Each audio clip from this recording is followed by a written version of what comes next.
Hey folks, I'm Rupali, your host, and welcome back to Crime Hack. We are listening to the story Mystery of the Catacombish Tunnels, and this is part 18. If you're new to this channel, please listen to the story from part 1 and don't forget to subscribe. The link is given on the top right corner. Now, without further delay, let's dive right in. Naik Brothers and the Mystery of the Catacombish Tunnels by Rupali Rajapate Roti, Part 18. Aakash was beaten up for supposedly proposing Priya, while Raj and Sandy were ambushed for talking to her.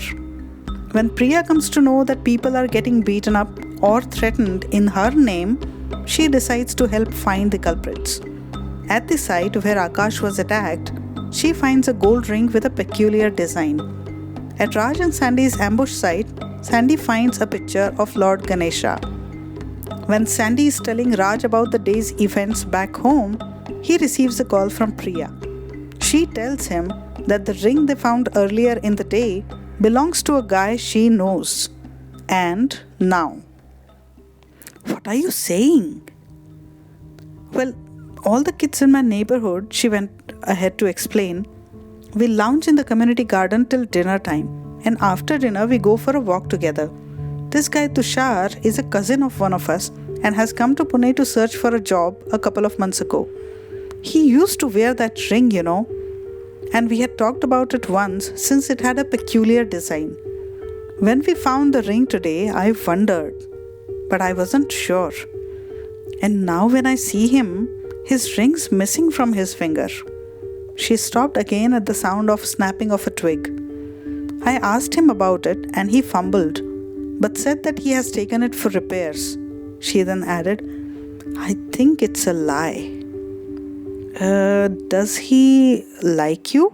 Sandy wanted to confirm his hunch. Don't know, he's the shy kind. All I can say is that he likes talking only to me. And did he know that Aakash had proposed to you? Sandy wanted to know for sure. I did happen to mention that. Oh, I'm so sorry. She was almost pleading now. Never mind. What's happened has happened. Now I want you to do one thing. Don't talk to him much, lest you let him know that we are suspicious of him. Can you do that? Yes. And I want to see him. Not meet him, but just want to see how he looks like. Sandy was jumping with excitement now. Okay, tomorrow I will take you with me after college. Do we still avoid seeing each other while in college? She wanted to know. Sandy thought a moment. This guy Tushar didn't belong to their college, and Priya hadn't had time to tell him of the Naik brothers meeting with her. So, there had to be someone else who saw them with Priya, as a result of which the brothers were attacked. Yes, we still avoid seeing each other. I will tell you where to meet. Saying so, he disconnected the phone and relayed the news to Raj. Just then, their mother called them downstairs. Come on, boys, dinner time. And they rushed out. Mrs. Naik had prepared sorghum, that is jawar roti, along with delicious Maharashtrian brinjal curry, raw onion, garlic chutney, cucumber curd mixture, and dal rice. Wow, what's special, Mom? Sandy was happy looking at the assortment of items prepared for the dinner. Your dad wanted to feel the village air for dinner tonight. Dad's home? The boys asked excitedly, and soon enough they heard his footsteps. But before they could express their joy at seeing him, which had been rare in the past few days because of his busy schedule, they noticed his serious expression. They immediately turned to helping their mother with dinner preparations, lest something angered their father. ACP Naik, their father, was a tall and distinguished-looking man with a broad forehead and piercing eyes. When he wore the expression that he did tonight, it was the equivalent of a big "Do Not Disturb" sign. Everyone was quietly having dinner when after a while their father broke the silence. So boys, when are your exams? Bad topic for a bad mood, Sandy thought, and the boys winced at the question. Last week next month, Sandy replied almost inaudibly. First week next to next month, added Raj. And how are the preparations going? This was an especially difficult question to tackle because studying was never enough. They gulped. Going fine, they chorused together. Mrs. Naik got up and went into the kitchen. Probably she had forgotten something. I heard about your friend. What happened? Their father still looked upset with something. The brothers knew that no matter how they answered this question, their father would still take the chance to give them a piece of his mind over the new generation and the way they led their lives.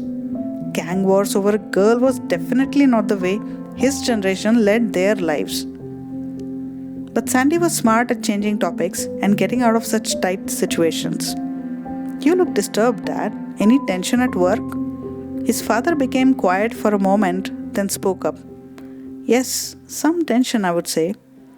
Just then, their mother walked in with a bottle of pickle that she had forgotten and spoke up.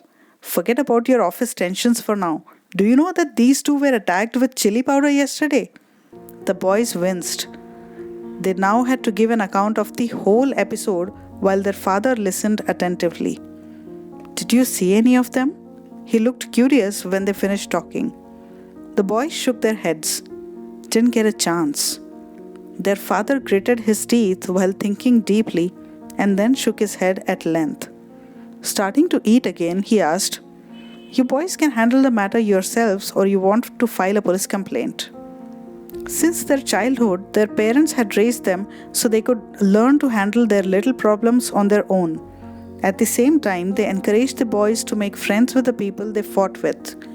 Most of their very good friends had started out as their bitter rivals or enemies. Their father always used to say that no person is bad. Just find and remove the reason behind his bad behavior, and the person becomes good. We are all right, Dad. It's not a big deal. We were not harmed, except for the chili powder, of course, and we weren't looted either. Raj spoke on the boys' behalf. Their father had looked pretty concerned when they had told of the incident, but now he relaxed visibly.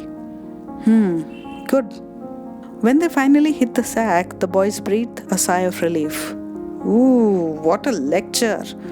Raj was referring to the outburst their father had after hearing about the gang war over a girl thing. But Dad's reaction was weird, wasn't it? What was he thinking so much about? He looked concerned when we told him of the ambush, but then later he relaxed, didn't he? I wonder whether something struck a chord with one of the cases he's working on.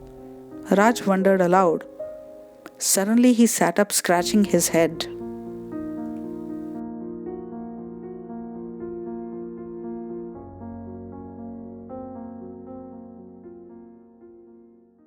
So friends, if you like the story so far, please subscribe, click the bell icon, support the channel, and don't forget to share.